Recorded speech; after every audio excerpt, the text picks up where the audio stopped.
Welcome to Judy's kitchen. Judy's கிச்சன்ல இன்னைக்கு நம்ம பார்க்க போற ரெசிபி சூப்பரான ரொம்ப டேஸ்டியான ஒரு மட்டன் பிரியாணி. அது கூடவே ஒரு குக்கும்பர் ரைத்தாவும் நம்ம எப்படி பண்றதுன்னு பார்க்கலாம்.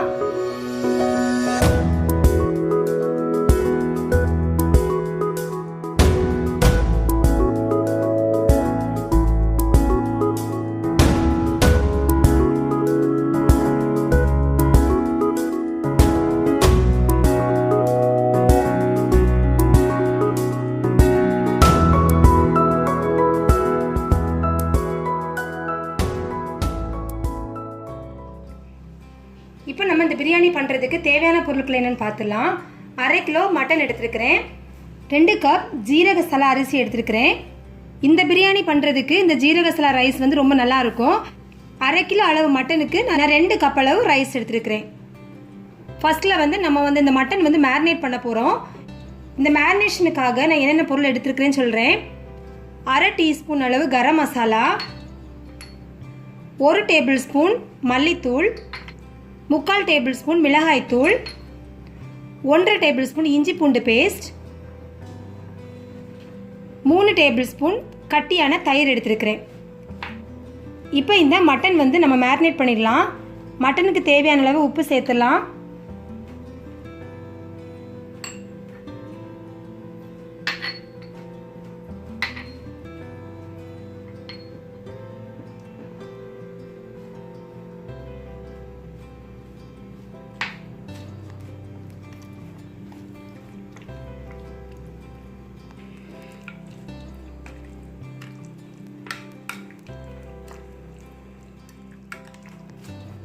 இப்போ இந்த மாதிரி மசாலாலாம் மிக்ஸ் பண்ணதுக்கப்புறமா ஒரு 1/2 மணி நேரம் இந்த மசாலா வந்து மட்டனில் ஊறுறதுக்காக நம்ம வந்து எடுத்து வச்சிடலாம்.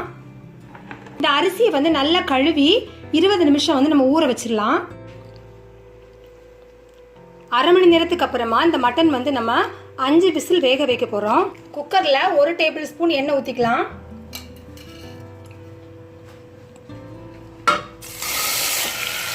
இப்போ நம்ம மட்டன் மேரினேட் பண்ண பாத்திரத்தில் இருக்கிற இந்த மசாலாவை வந்து ஒரு 1/4 கப் அளவு தண்ணி ஊற்றி அதையும் வந்து இந்த குக்கரில் வந்து இப்போ சேர்க்க போறேன்னா.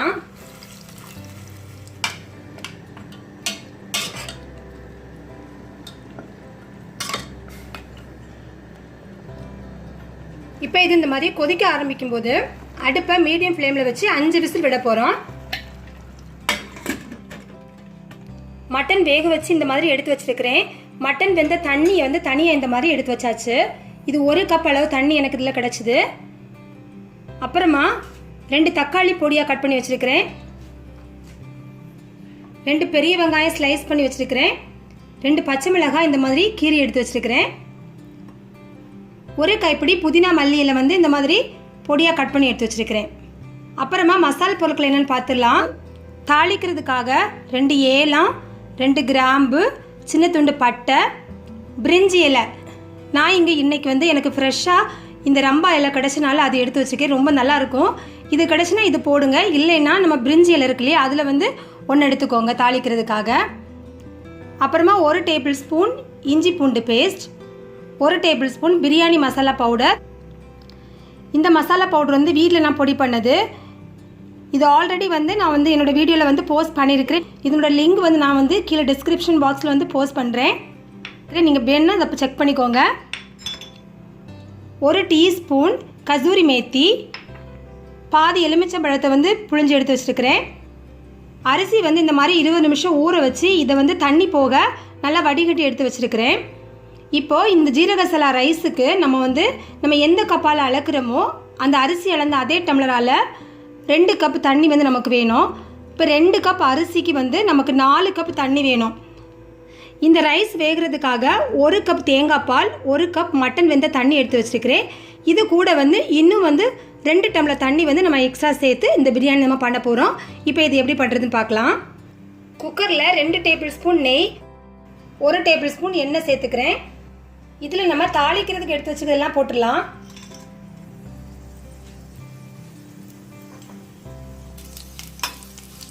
வெங்காயம் பச்சை மிளகாய் சேர்த்துடலாம்.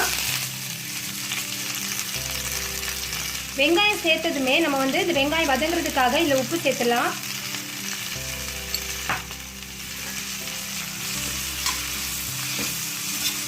இந்த வெங்காயம் நல்லா வதங்கி வரட்டும். வெங்காயம் இந்த அளவு கொஞ்சம் நல்லா வதங்கினதுக்கு அப்புறமா இஞ்சி பூண்டு சேர்த்துடலாம். இப்போ இதையும் நல்லா வதக்கிடலாம். வெங்காயம் இஞ்சி பூண்டு எல்லாமே நல்லா வதங்கினதுக்கு அப்புறமா தக்காளி சேர்த்துடலாம். தக்காளி இதே மாதிரி வந்து நல்லா மசிஞ்சு வதங்கி வர மாதிரி நம்ம வதக்கிக்கலாம்.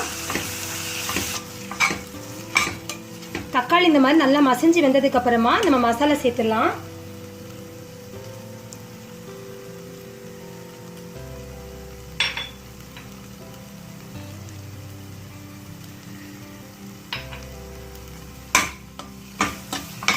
ஒரு நிமிஷம் இதை வதக்கிக்கோங்க. இப்போ நம்ம அரிசி சேர்த்துடலாம். இந்த அரிசியை தண்ணி சேர்க்கறது முன்னாடி ஒரு வாட்டி நல்லா வந்து இந்த மாதிரி மிக்ஸ் பண்ணிக்கோங்க. ஒரு நிமிஷம் இந்த ரைஸை வந்து இந்த மாதிரி எல்லாம் மிக்ஸ் பண்ணி விட்டதுக்கு அப்புறமா மட்டன் சேர்த்துடலாம். இப்போ மட்டன் வெந்த தண்ணி சேர்த்துடலாம். இப்போ நம்ம தண்ணி சேர்த்துடலாம்.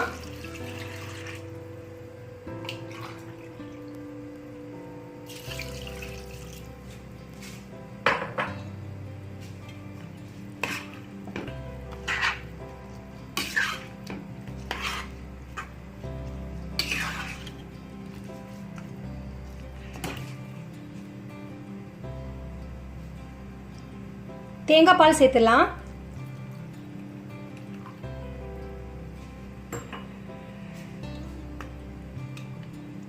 இதை மிக்ஸ் பண்ணி விட்டுட்டு உப்பு செக் பண்ணிக்கோங்க.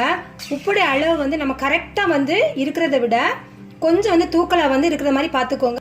அப்போ தான் பிரியாணி வெந்ததுக்கு அப்புறமா நம்ம உப்புடைய அளவு கரெக்டாக இருக்கும். உப்பு செக் பண்ணி கரெக்டாக இருக்கான்னு பார்த்ததுக்கு அப்புறமா இந்த மாதிரி கொதிக்க விட்டுருங்க. கொஞ்சம் கொதிக்க ஆரம்பிக்கும் போது நம்ம எடுத்து வச்சுக்கிற மல்லி புதினா சேர்த்துடலாம்.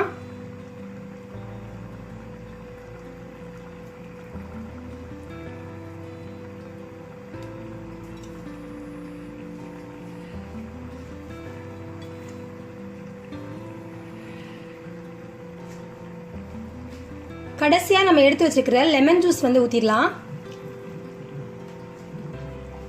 இப்போ இதை லைட்டாக மிக்ஸ் பண்ணிக்கோங்க. ஜீரகசல அரிசி வந்து சீக்கிரமாக உடஞ்சி போயிடும். அதனால கொஞ்சம் மெதுவாக வந்து இதை வந்து கவனமாக மிக்ஸ் பண்ணிக்கோங்க.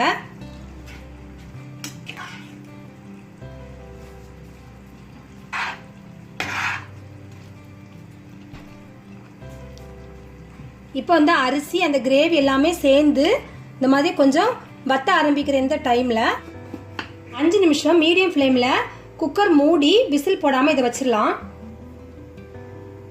இப்போ நம்ம இந்த பிரியாணிக்காக ஒரு ரைத்தா பண்ணிடலாம். ஒரு குக்கும்பர் வந்து இந்த மாதிரி பொடியாக கட் பண்ணி எடுத்துருக்கிறேன். இதில் கொஞ்சமாக வந்து உப்பு சேர்த்து இதை மிக்ஸ் பண்ணி ஒரு 10 நிமிஷம் ஊற விட்டுடலாம்.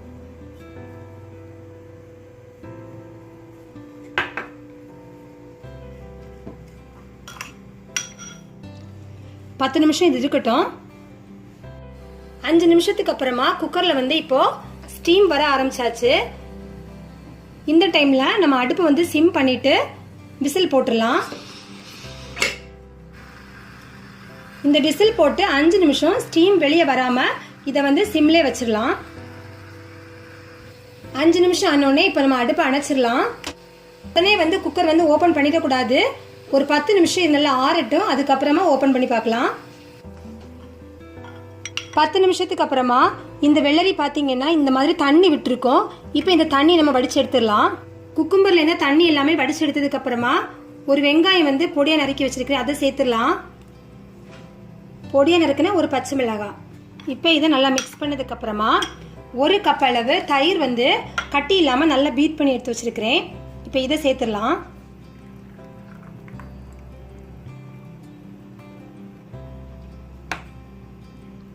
தயிர் சேர்த்ததுக்கப்புறம் தேவையான அளவு உப்பு சேர்த்து இதை வந்து மிக்ஸ் பண்ணிக்கோங்க. இப்போ நம்மளோட சூப்பரான குக்கும்பர் ரைத்தா ரெடி ஆயாச்சு. ஸ்டீம் எல்லாம் போனதுக்கப்புறமா இப்போ நம்ம குக்கர் ஓப்பன் பண்ணி பார்க்கலாம்.